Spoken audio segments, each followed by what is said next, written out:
This NEPAD Heads of States and Government Organization Committee is composed of 33 members, 25 heads of states from member states, evidently, and 8 heads of states chairing regional economic communities. Okay. So it shows you the inclusiveness of this committee, which deals with development within the African Union. Right. So 3 issues were raised during this meeting. The first one was to look at the newly adopted statutes and rules of procedure of the African Union Development Agency, NEPAD. We have a new statute and we have new rules of procedure which are governing our agency, which is a Continental Development Agency.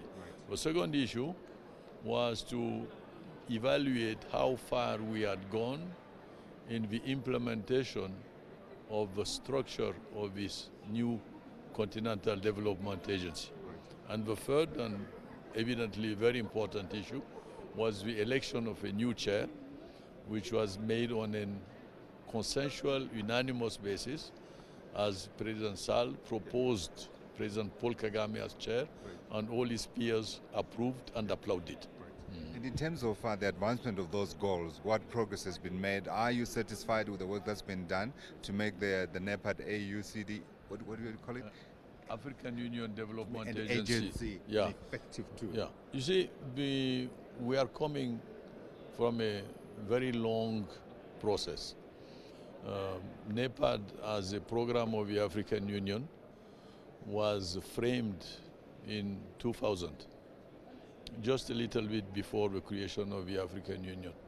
And then it went through several transformations. It became a secretariat. Yes. Afterward, it became the NEPAD Planning and Coordinating Agency. And now the journey has led us to the Development Agency of the Union, which is a unique figure in the global context.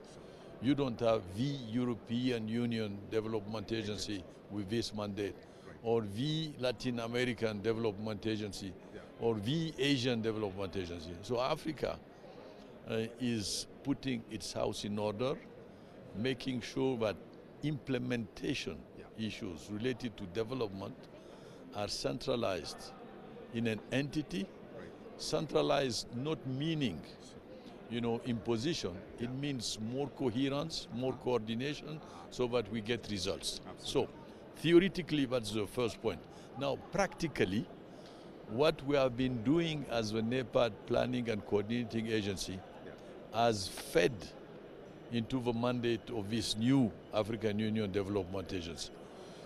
Remember, the Comprehensive Africa Agricultural Development Plan was conceived in NEPAD Secretariat. The Program for Infrastructure Development in Africa was approved through the NEPAD Heads of States and Orientation Committee. The Science, Technology and Innovation Strategy for Africa was developed within NEPAD Secretariat. Okay. So NEPAD historically has fed the Union with strategic continental frameworks. Right. And in each one of these frameworks, we have had results and we have had impact. Right. So we are currently present in 52 African countries where we can identify concretely what we are doing, whether it is in climate change adaptation, reinforcing and empowering small-scale farmers regarding climate change or access to market, whether it is integrated renewable energy projects in countries which have less access to energy, or if it is working within the pharmaceutical manufacturing plan of Africa in order to induce a greater production of generics and limit our dependency. On each one of these domains, we have done something. Absolutely. We have had results, and these results are quantified, and they are all over. And one of those areas that you've been working on is also the infrastructure side of it, where you got an update today. Please share with us the progress that's been made. Exactly. So today we had a lunch which was hosted by President Cyril Ramaphosa And the focus of the launch was the Presidential Infrastructure Champion Initiative. The aim of this Presidential Infrastructure Champion Initiative is to select critical infrastructure projects like Brazzaville, Kinshasa, rail, bridge, road and rail, like the gas pipeline from Nigeria through Niger to Algeria, like the Lagos-Abidjan corridor, like the LAPSED corridor in East Africa. So heads of states, by championing these projects, put their political weight and determination in order to unlock obstacles.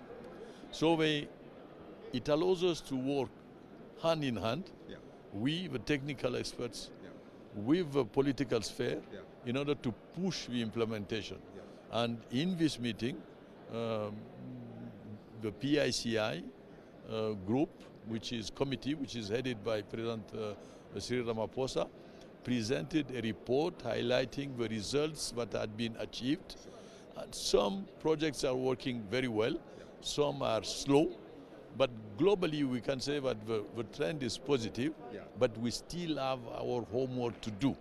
Very quickly, share with me the focus of these projects, because often we hear that the infrastructure that we have on the continent was geared towards extracting resources and taking them out of the continent. Exactly. And what we need are corridors that enable the development and industrialization of Africa. Give me the thinking behind the new corridors you're building. Okay, so the thinking behind the corridors is, as you were rightly saying, to break the rationale of the infrastructure which was built during colonial times, which had an extractive objective.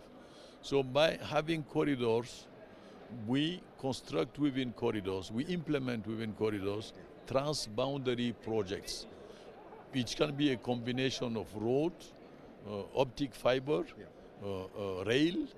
It can be also a combination with polytechnic institutes in maintenance of road. So these corridors are the way to go if we want to implement effectively the continental free trade area. Absolutely. So we are in a learning process, but we have gone far. Lagos-Abidjan, North-South corridor, LAPSED corridor, all these corridors have management units looking over projects which are being implemented, and we have evidently a sound cooperation between the leaders of the countries through which these corridors are going. Great. Finally, Dr. Mayaki, some of us are getting confused. So what happens to NEPAD? Does NEPAD die away now that we are talking about the African Union and Development Agency? Absolutely not, because there is a differentiation that people often do not grasp. NEPAD can be defined in two ways. You have the NEPAD program, which was adopted by the African heads of states as an African Union program. So you have a program, and you have the entity in charge of implementing the program. So the NEPAD program, its values, the philosophy, the rationale behind, which is ownership, leadership, sound governance systems. As a matter of fact, APRM is part of that NEPAD program. Exactly, the Africa Peer Review Mechanism is part of that program. So these NEPAD values have not died because they have led to the creation of the first continental development agency, which is the African Union Development Agency, NEPAD.